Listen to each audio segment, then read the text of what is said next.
get answered. Which simply confirms verse 8. Prayer is about fruit bearing. I don't know if you ever read a Piper book on prayer.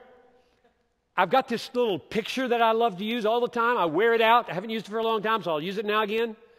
Prayer is a wartime walkie-talkie, not a domestic intercom for ringing up the butler to change the thermostat.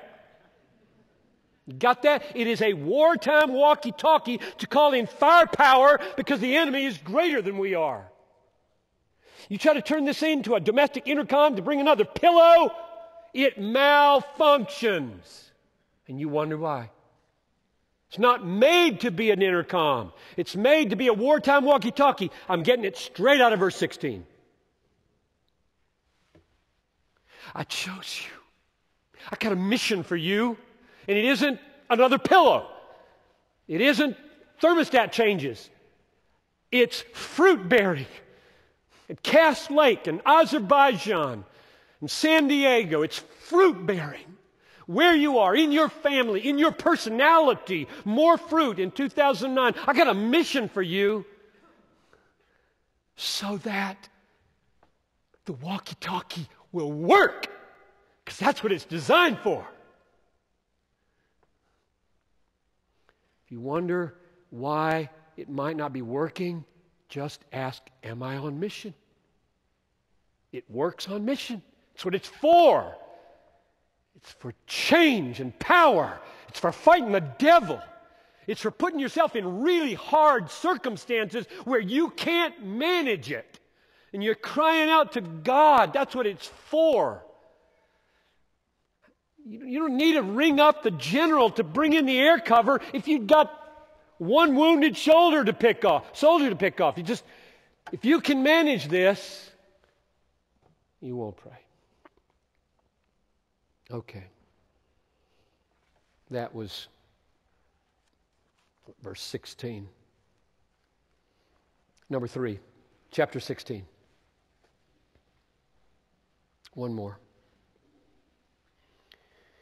Truly, start in the middle of verse 23 of John 16. Truly, truly, I say to you, whatever you ask the Father in my name, He will give it to you. Till now, you've asked nothing in my name. Ask, and you will receive. Now here's the new piece.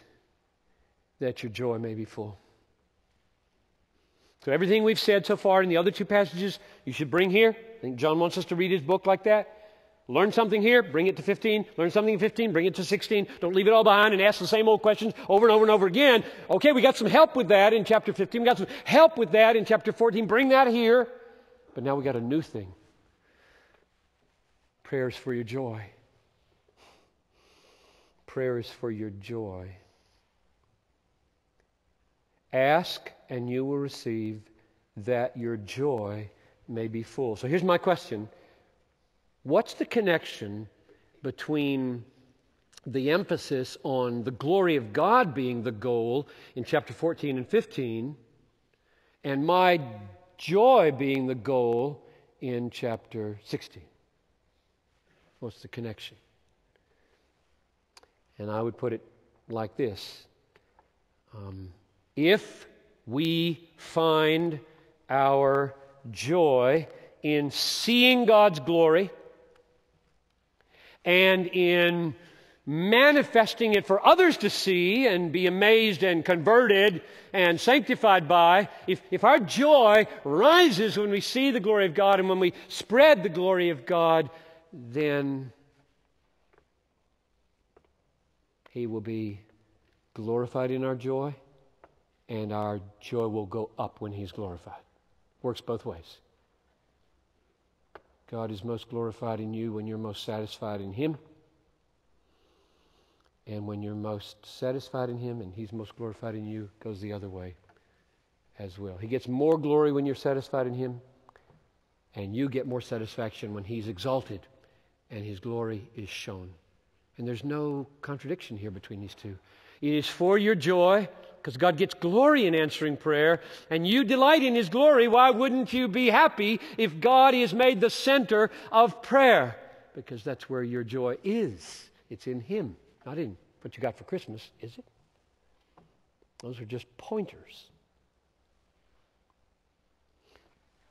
So summarize in these three texts. The goal, I think, is that Jesus is calling you and me to serious, earnest, joyful, Christ-dependent, God-glorifying prayer in 2009.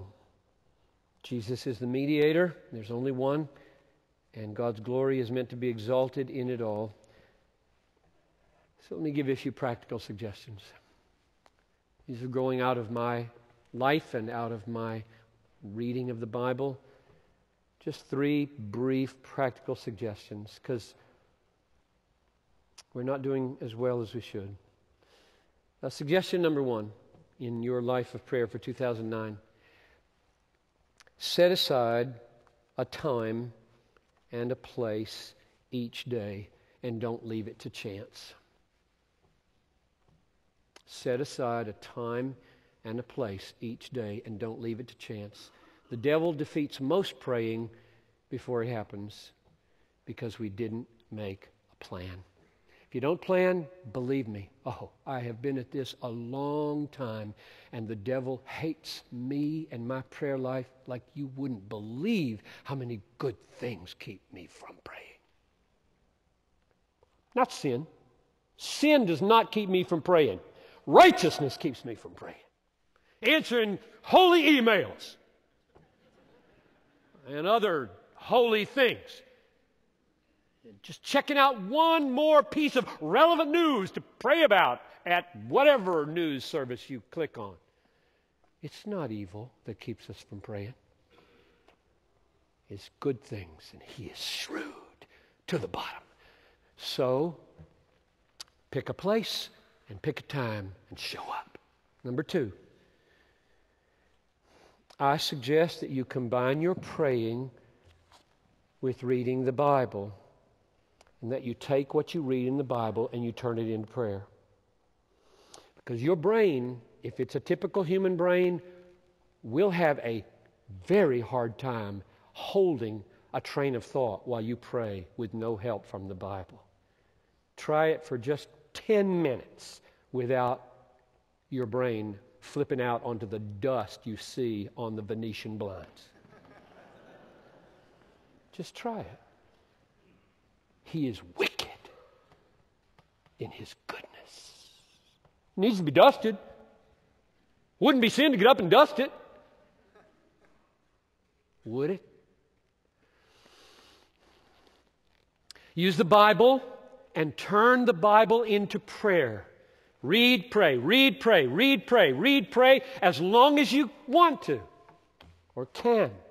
That's number 2. Number 3. I suggest that you pray in concentric circles. You can either pray from the outside in or the inside out. And what I mean by concentric circles is, I'm the most needy spiritual person I know. At least I know my sins better than I know anybody else's. So I pray about me a lot. Have mercy upon me. Convict me. Kill me. Change me. Guard me, humble me, destroy those aspects of me. I pray about me a lot because of how sinful I am. And then you move out from me to my family.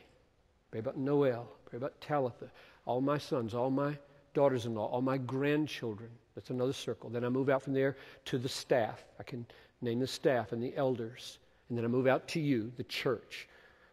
And then I move out from there to the wider movement of Christ around the world, our missionaries and the whole global cause of Christ. And I move out from there to the political, historical arena of the world. I generally don't pray about galaxies or anything like that, but my universe, as far as prayer goes, stops pretty much at the planet.